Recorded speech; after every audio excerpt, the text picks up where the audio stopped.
Hi, this is Kendra from Pencil and Pigment, and today is Vlogoween Day 7, and I thought I would talk to you about feathers. I have my children in the room. I'm going to be teaching them as well.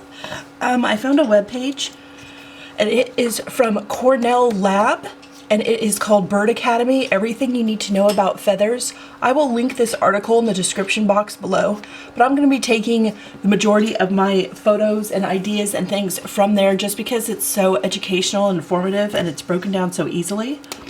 So when you look at a feather, right, this main part right here is called the rachis, and then it's broken off into little pieces. Like, it looks like I'm getting ready to draw a leaf almost.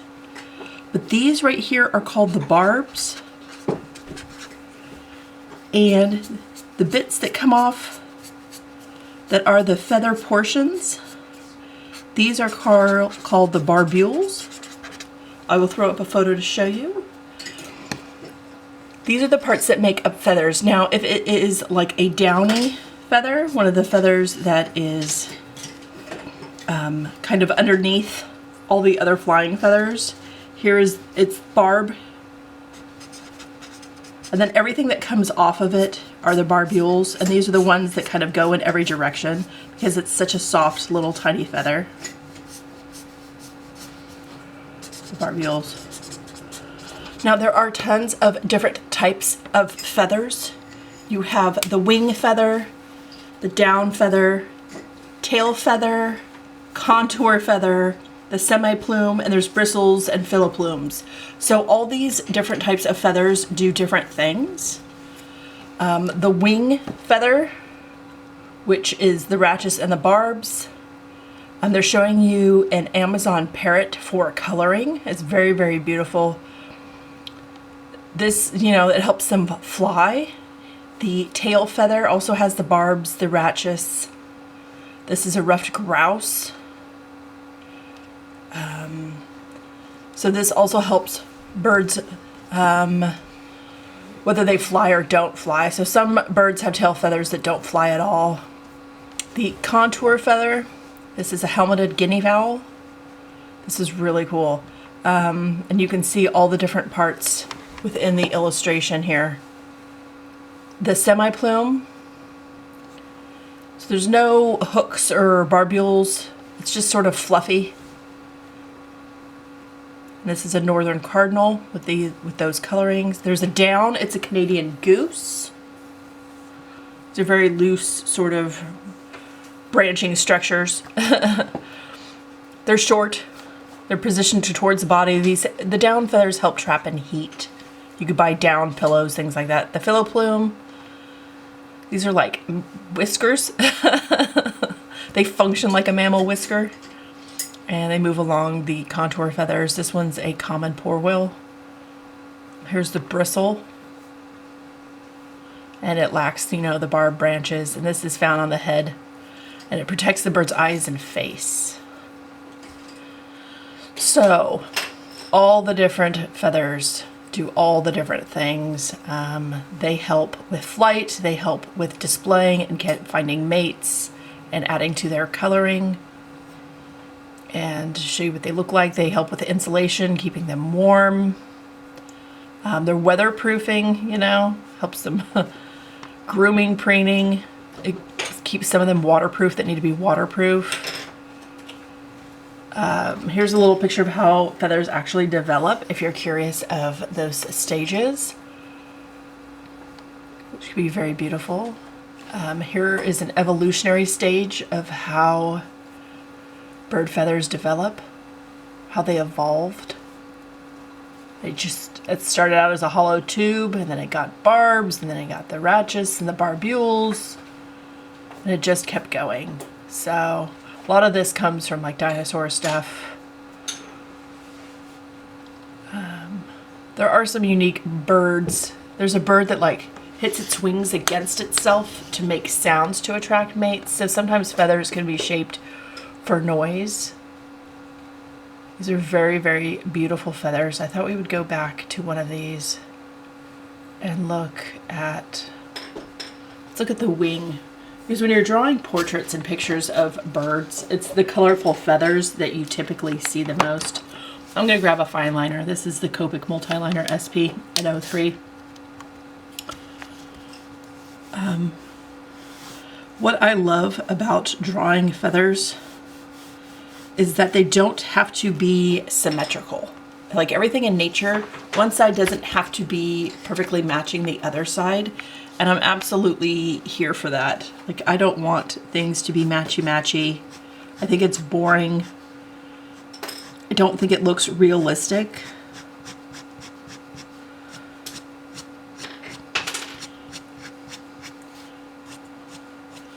And I'm just trying to...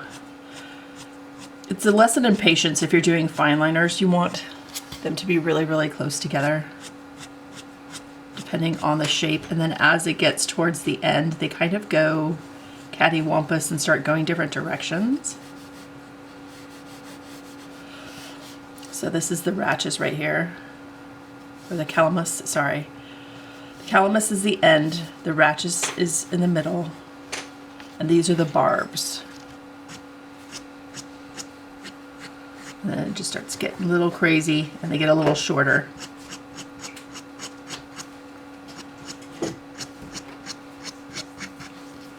And then this side, they're shorter. So I'm just gonna arch up, I think, with this. And then have these go kind of a little wild as they get shorter. That is a feather. That is a feather illustration. It's a lot of straight lines. How you kiddos doing? Fine. Are you drawing from this? You can denote it with the 3 colors. You don't have to. I have 3 colored pencils.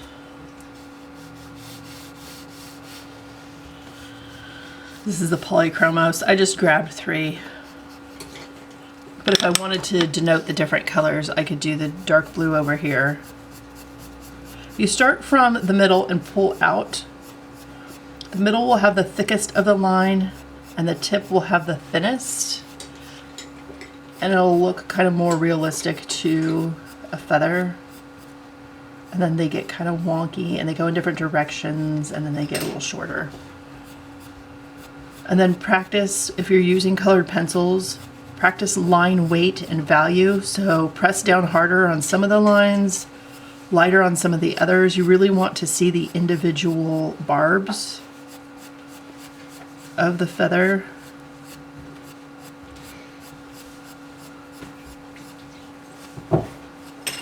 You can even sharpen the pencil tip if you want super, super fine lines. Do you need a sharpener at all? Nope. Okay. Everybody seems to be good. And then you could color it in a little bit. Fill it in just for thickness. And then we can do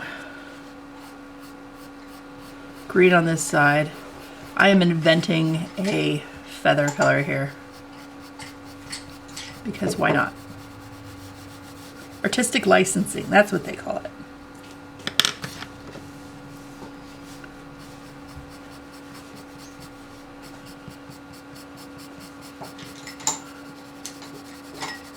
I'm not sure the name of this bird, but it has fun feathers. I don't have... I think you use a regular pencil down the middle. Just to sort of highlight the situation. There we go. So, a couple feathers. The wing. Here's a tail feather, and you start getting some of the more unique patterning from tails. Again, this is the ruffed grouse. So if you wanted to, if you were doing this in like a fine liner pen, one, note the shape. It is blunt on top. The rachis gets thicker and then it turns into a calamus at the bottom, at the base. But look at how rounded off that is. It looks very much like a cylinder, and then towards the end it starts to break apart. I get more sort of undefined with the shape. So if you were doing this like this with pen and ink, you would want to make sure that the darkest bits are the patterning. You want that to be the darkest. You want to get that across to the viewer. What's so special about the ruffed grouse tail feather? Like, why would anybody care? And it has to do with this pattern. So you would want to make sure, again, it's the darkest that's coming across to the viewer. I would start with the pattern first, just so I know that if the body of the other portion of the feather isn't, if it starts getting too dark, I need to darken this bits up a little bit. Make sure they're seen, and they sort of come to pointed tips here. And I am just doing this very, very quickly, so you get the general gist. It doesn't have to be perfect. I would spend way more time if this was going to be a professional illustration for something. Okay, so we get the general design of the bird, and then from there I would loosely just sort of patch the lighter color value.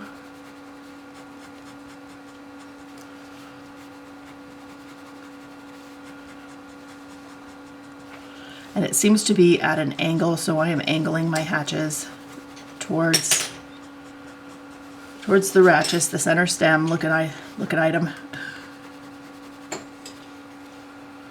And you kind of get what I'm going for here.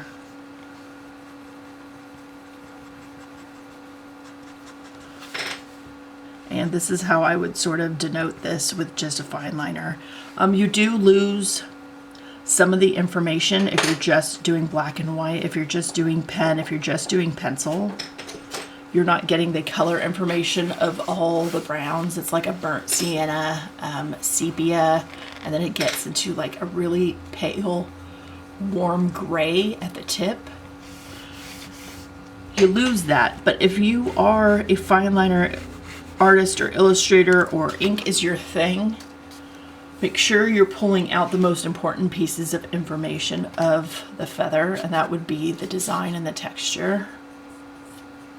And then spend the time required to make it look nice and look good.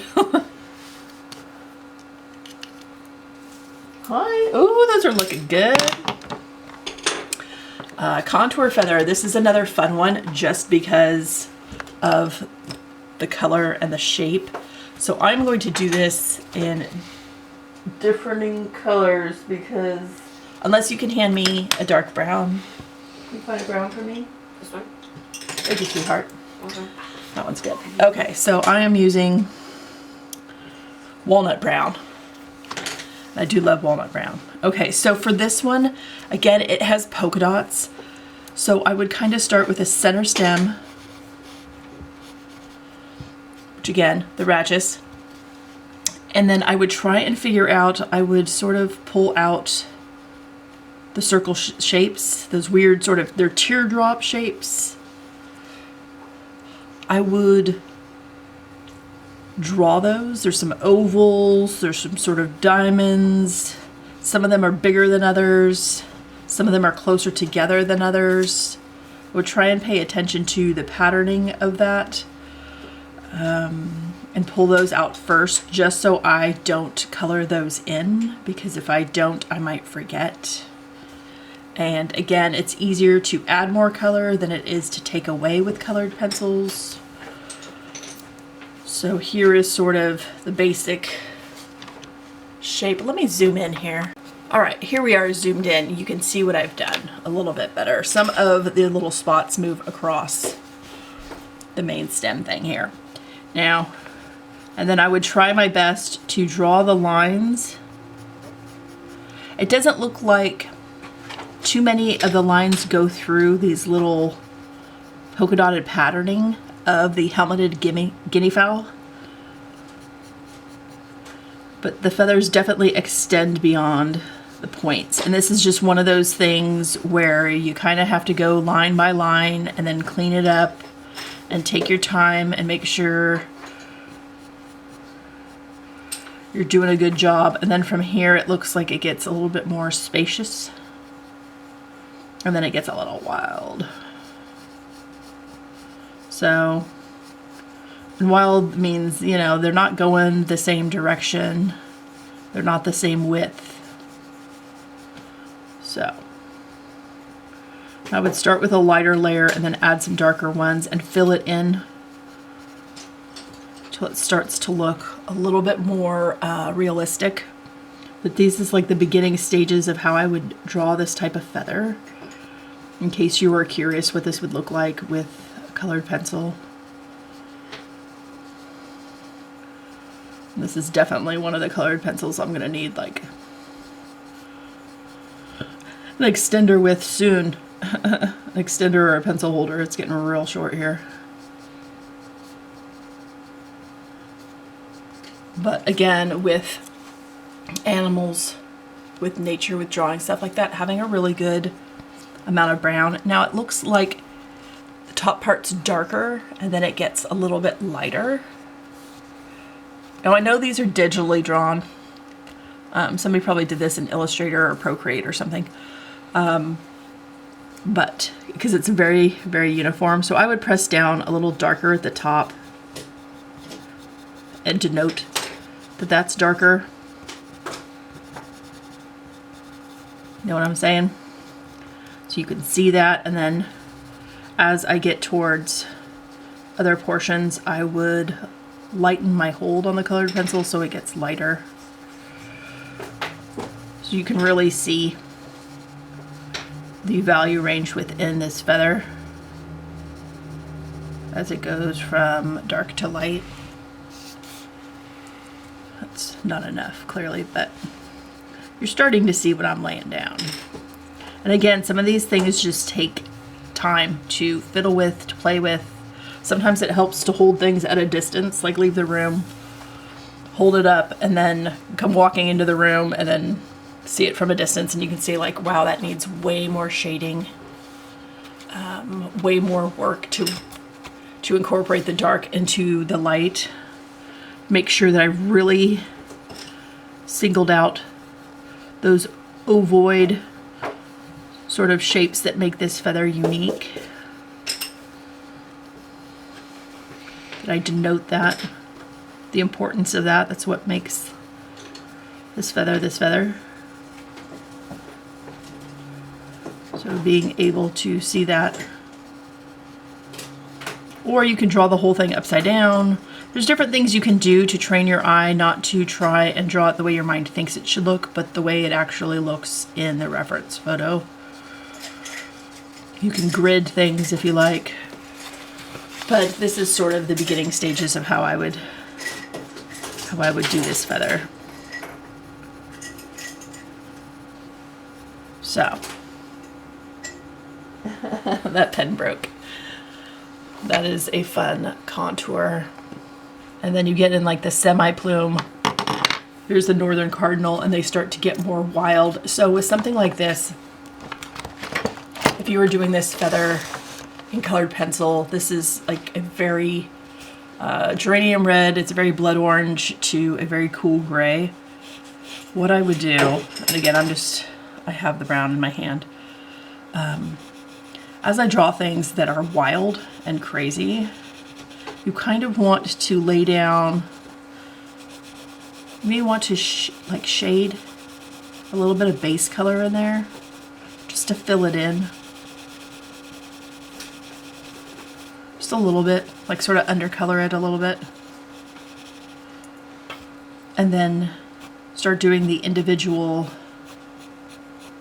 ones, and some of them just have dark tips, and some of them are dark at the edges, and some are dark at the base, and really get kind of crazy with it. And the other thing you can do is you can get a little eraser, some sort of detail eraser, and if you want to have little bits that are even lighter, you could detail erase little pieces. sort of add that other level of depth. And I don't have an orangish red on me. What I have is this guy. What are you? Dark red. Of course you are. Okay. This one seems a little bit more stable at the tips. But again, you don't have to do the exact colors that are up here. This is just for learning the pieces, parts of the feather and understanding what that's supposed to look like. But again, coloring in gives it the fullness. Maybe there's a little bit of red in here. Blend it a little bit out. That is how I would do it. Feathers! How's it going, kiddos? Good. Good. Ooh, look at those. Those look nice. Good job. So I hope this video helped. This is kind of a quick one, but if you want to get more into the scientific breakdown of what feathers look like, of what that means for the bird, why certain things are certain colors, certain shapes, certain styles, I'll link some articles that I find particularly fascinating. But all this just goes towards help and knowledge, and if you want to move past reference photos and really start to understand shape and idea and form of the birds and where everything's headed and why it looks that way, some of these videos will help once you put them all together. And then you may not need reference photos. You can just be out in nature and you can remember, you know, the feet. You can remember the feathers. You can remember some of these different things that I've been showing you. Anyway, I hope you have an absolutely wonderful day, and I will talk to you tomorrow. Bye.